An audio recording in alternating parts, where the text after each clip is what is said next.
सो hey guys, आज हम देखने वाले हैं क्लास 7 की इंग्लिश के चैप्टर नंबर 2 को, जो कि है ब्रिंगिंग अप करी। इसके राइटर है धन गोपाल मुखर्जी।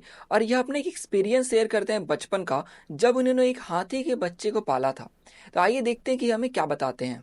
करी, जो कि एक हाथी है, जब वो 5 महीने का था तो उसको मुझे सौंप दिया गया था ताकि मैं उसकी देखभाल कर सकूं। मैं उस समय 9 साल का था और अपने टिप टो यानी अपने पंजों पे खड़ा होकर के उसके पीठ तक पहुंच जाता था।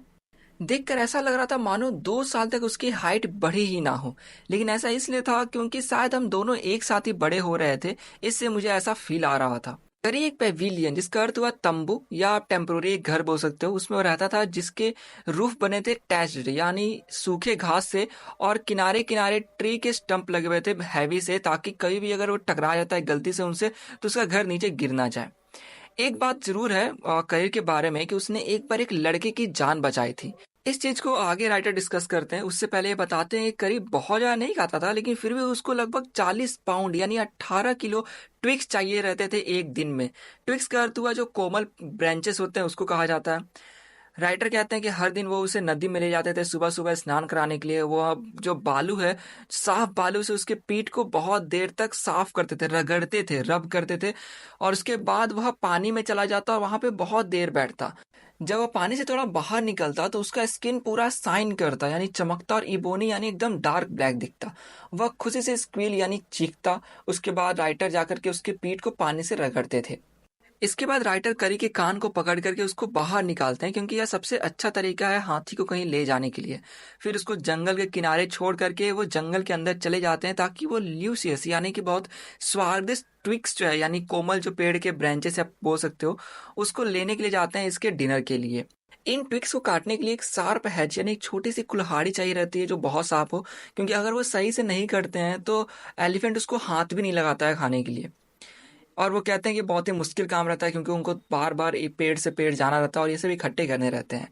करी को बनियान ट्री की जो कैथेड्रल ऑफ लीव्स और ब्रांचेस यानी बहुत सारे जहाँ पे जो लीव्स और ब्रांचेस वो बहुत पसंद है। इससे मैं उसको काट रहा था एक दिन। वह मार्च का महीना था, स्प्रिंग का दिन था। मैं जब इकट्ठा कर रहा था उसे खाने के लिए, तब करी जो कुछ दूर पे रहता है वो चिल्लाता है। मुझे लगता है कि यार अभी भी बहुत यंग है, यानी अभी भी छोटा हाथी है वो। तो मैं जाता हूँ यह सोच कर कि कहीं कोई उसको हर्ट तो नहीं कर रहा है, तो मैं बहुत तेजी में भाग करके जाता हूँ और उस फॉरेस्ट के किनारे पे पहुंच जाता हूँ जहाँ पर मैंने उसे छोड़ा था।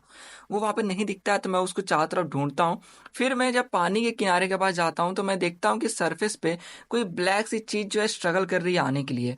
वो अपना ट्रंक को ऊपर उठाता है, तो मुझे पता चल जाता है कि ये एक हाथी है। मुझे ऐसा लगता है कि कहीं वो डूब तो नहीं रहा है, लेकिन फिर भी मैं होपलेस था, क्योंकि वह मुझसे बहुत ज्यादा भारी था। यानी ये बताते हैं कि जो करी का वजन था वो 400 पाउंड यानी 180 किलो के बराबर था। इसे यह अंदर कूदते भी तब भी ये नहीं बचा पाते। लेकिन उसी समय इन्होंने देखा कि उसका जो बैक था, पीठ था ना, वो बाहर आ गया था। और जैसे ही करी इनको देखता है तो वो ट्रम्पेट यानी वो चिल्लाता और किनारे पर आने के लिए स्ट्रगल करता है। जैसे ही किनारे पर आता है वो, तो इनको ढकेल देता है पानी के अंदर। ये पानी में गिर जाते हैं। तो नीचे की तरफ जैसे ही देखते हैं पानी के अंदर, तो देखते हैं कि एक बच्चा अंदर जो है, मतलब पानी के अंदर डूब रहा था। वो अभी पूरा तलवे तक यानी बॉटम नहीं पहुंचा था रिवर के, लेकिन हाँ वो बहुत अंदर गहरा चला गया था। वह सांस लेने के लिए वापस ऊपर पानी पे आते हैं, तो देखते हैं कि करी अपने बालू में पैर को धंसा करके अपने सूंड को आगे किया होता है, जैसे मान लो कि कोई आदमी हाथ को आगे बढ़ाया हुआ है उसको अंदर बाहर खींचने के लिए।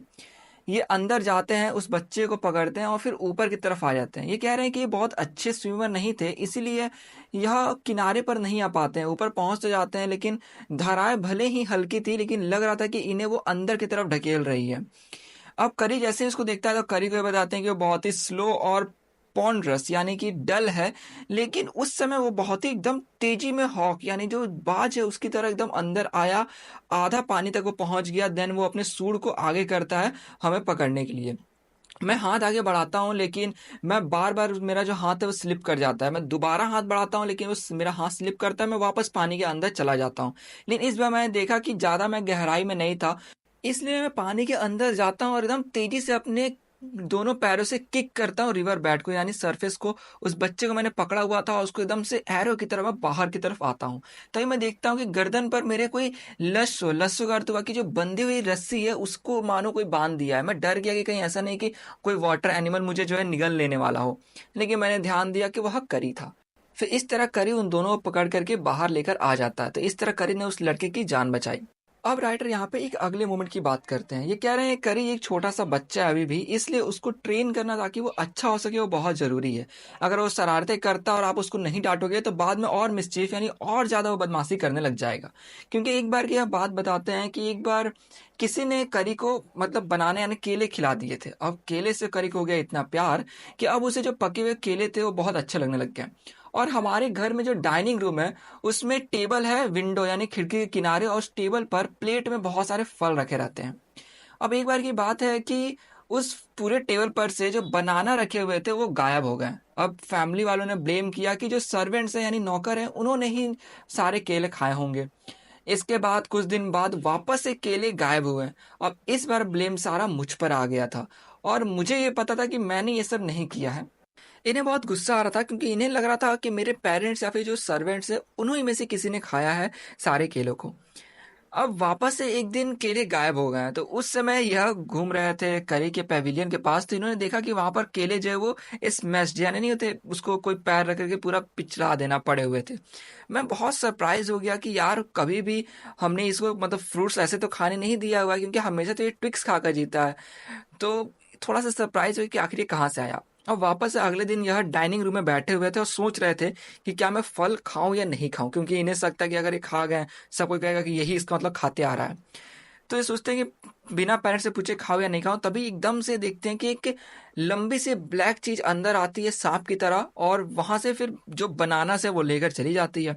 मैं बहुत डर गया क्योंकि मैंने कभी भी सांप को बनानास खाते हुए नहीं देखा था, और वो डर इतना ज्यादा था कि मैंने सोचा कि मैं रूम से थोड़ा बाहर निकल जाऊं, यानी उस सांप को पकड़ने के लिए। ये रूम से बाहर निकलते हैं, देन इनका हार्ट जो है वो बहुत रेस कर रहे हैं, डरे हुए रहते हैं, तो एकदम से फिर घर से बाहर निकलते हैं। इन्हें लगता है कि अगर सांप इतनी बार वापस आ रहा है फल ले जाने के लिए तो वो बार बार आएगा, और फिर ऐसा ही होगा कि वो एक बार आएगा और सबको मार डालेगा। तो इनको इसी बात का डर लगा हुआ था। जैसे ये बाहर जाते हैं तो आगे देखते हैं कि पेविलियन की तरफ जो है घूमने वाला जो रास्ता था वहां से जो करी का पीठ उनको दिखाई पड़ता है। तो वो थोड़ा सा सोचते हैं कि चलो अगर करी मेरे साथ रहेगा तो मुझे एक साथ मिलेगा, यानी उनको डर थोड़ा कम लगेगा। जैसे ही पेविलियन में पहुंचते हैं तो ये देखते हैं कि करी केले खा रहा होता है, और वह बैठ करके जो दूर पड़े हुए केले थे उनको अपने सूंड से घींचता है। उसका सूंड बिल्कुल उसी ब्लैक स्नेक की तरह दिख रहा था जैसा पहले राइटर ने देखा था। समझ जाते हैं यह कि इसी ने चोरी की, यही चोर है। तो वह करी का कान पकड़ते हैं, अपने पेरेंट्स के पास ले जाते हैं खुशी से, और बोलते हैं कि जो कुछ सप्ताह से केले चोरी हो रहे थे वो सब यही खा रहा था। अब सर्वेंट्स तक गुस्सा हो जाते हैं यार, क्योंकि उनके भी ब्लेम चला जाता है। ये अब करी को डांटते हैं क्योंकि कह रहे हैं कि जो एलिफेंट है वो भी बिल्कुल बच्चों की तरह सुनता है, जैसे छोटे बच्चे होते हैं ना वैसा ही वो भी सुनता है और समझता है। तो डांटते हैं, देखो अगली बार तुमने चोरी किया तो तुम अगली बार पिटोगे। अब देखो उसका प्राइड जो था, थोड़ा गर्व था, उस पर ठेस पहुंच गया, तो वो अब से चोरी करना छोड़ दिया। लेकिन हाँ, जब भी कोई उसको देता केले या कोई फल खाने के लिए तो वो जरूर स्क्वील यानी हल्का चीख करके उनका थैंक यू करता। एक चीज और यह बताते हैं कि देखो हमेशा जो अगर कभी भी हाथी कुछ गलत करता है तो उसको डांटना चाहिए ताकि वो ना करे। लेकिन अगर आपने बिना रीजन के उसको डांट दिया ना तो याद रखिएगा इस चीज को, और आपको फ्यूचर में जरूर पे बैक करेगा, यानी फिर आपको सबक तो जरूर सिखाएगा किसी न किसी तरीके से। आगे बताते हैं कि देखो हाथी को सिखाना पड़ता है कि कब बैठना है, कब चलना है, कब तेज चलना है, कब धीरे चलना है। ये सब सिखाते हैं उसको बचपन में ही। जैसे कि अगर आप धत बोल करके उसके कान को खींचोगे तो वो बैठना सीख जाता है। एक तरह अगर आप माली बोल करके उसके सूंड को आगे खींचोगे तो वो समझ जाए कि हाँ आगे चलने का इशारा कर रहा है लोग। यह माली तो सिर्फ 3 लेसन में यानी 3 बार सिखाने पर ही सीख जाता है, लेकिन धत सीखने में इसको 3 सप्ताह लग जाता है। यह बैठने में अच्छा नहीं था। लेकिन ये कह रहे हैं कि आपको पता है कि आखिर क्यों सिखाया जाता है इन्हें बैठना। क्योंकि मान लीजिए वह धीरे धीरे बड़ा होगा, फिर और बड़ा होगा, यानी कि वो लगभग 2-3 साल का हो गया मान लो। तब आप उसकी केयर कैसे करोगे? मान लो आपको उसके पीठ पे जाना हुआ तो क्या आप लैडर यानी सीढ़ी लगा के उसके बैक पर जाओगे? इसका मतलब कि आपको बार बार सीढ़ी लेकर के यहाँ वहां घूमना पड़ेगा, तो ऐसा कौन करेगा? इसीलिए धत बोला जाता है ताकि वह बैठ सके और आप आराम से उनके पीठ पे चले जाओ। यहाँ पे सबसे इंटरेस्टिंग बात यह बताते हैं कि सबसे डिफिकल्ट चीज है हाथी को सिखाना, वह है मास्टर कॉल।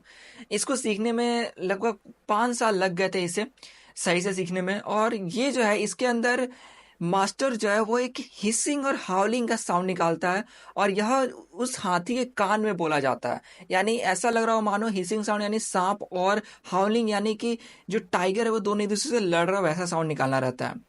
अब आप सोचो कि आखिर इसका क्या जरूरत पड़ेगा, तो देखो मान लो कि आप कभी जंगल में खो गए और आपको कोई रास्ता नहीं दिखाई दे रहा है। चारों तरफ अंधेरा ही अंधेरा है और आपको ऊपर सिर्फ सितारे दिखाई दे रहे हैं, यानी स्टार्स दिखाई दे रहे हैं। अब आप जंगल में ज़्यादा रह नहीं सकते हो क्योंकि सीधी सी बात है यार, बहुत सारे जंगली जानवर होंगे। तो अब सिर्फ एक ही चीज़ है करने का, वो है मास्टर कॉल करना। जब आप मास्टर कॉल करते हो तो एलिफेंट जो है वो सारे उसके सामने ट्रीज रहते हैं उनको उखाड़ के फेंकने लग जाता है अपने सूंड से यानी ट्रंक से। अब इससे सारे जो जानवर है वो डर जाते हैं, सारे पेड़ नीचे गिरते हैं, इधर उधर वो फेंकते रहता है। तो मंकीस जो रहते हैं वो उड़ जाते हैं और फिर ब्रांच से ब्रांच यहाँ से वहाँ भागने लग जाते हैं। इवन जो उस रात में जितने भी स्टैक्स यानी जो डियर्स रहते हैं वो भी यहाँ वहाँ भागने लग जाते हैं। जो टाइगर्स को भी आप जंगल में ग्राउल करते हुए सुन सकते हो क्योंकि वो भी थोड़ा उस समय डरे हुए रहते हैं। और इसमें एलिफेंट जो है वो जितना उसके सामने पेड़ आता है उसको एक पर एक जो है वो सबको उखाड़ के फेंकते जाता है। और कुछ ही देर बाद आपको दिखेगा कि उसने एक रोड बना दिया है जंगल से सीधा आपके घर तक का। यार बहुत ही इंटरेस्टिंग बात है कि ऐसा कभी होगा तो आप ऐसा करते हो तो एक पूरा रोड बना देता है आपके घर तक का जंगल से लेकर के। तो यही चीज़ है जो सबसे हार्ड है इसे सिखाना। सबसे इंटरेस्टिंग था मास्टर कॉल के बारे में जानना। तो इसमें उन्हें पूरा देखा कि कैसे जो राइटर है वह बचपन से उसे पालते हैं, देन बड़ा करते हैं, उसे सिखाते हैं सब कुछ, फिर बताते हैं कैसे एलिफेंट्स के बारे में और बोलते हैं किस तरह एक बार उसने एक लड़की की जान बचाई थी। तो ये था पूरा इस वीडियो में। आशा करो आपको वीडियो अच्छी लगी हो। वीडियो अच्छी लगी तो प्लीज़ लाइक कर दें, दोस्तों से शेयर कर दें, बताया कि आपका सबसे फेवरेट पार्ट कौन सा है कॉमेंट कर करके। और मिलते हैं अब नेक्स्ट चैप्टर के वीडियो में।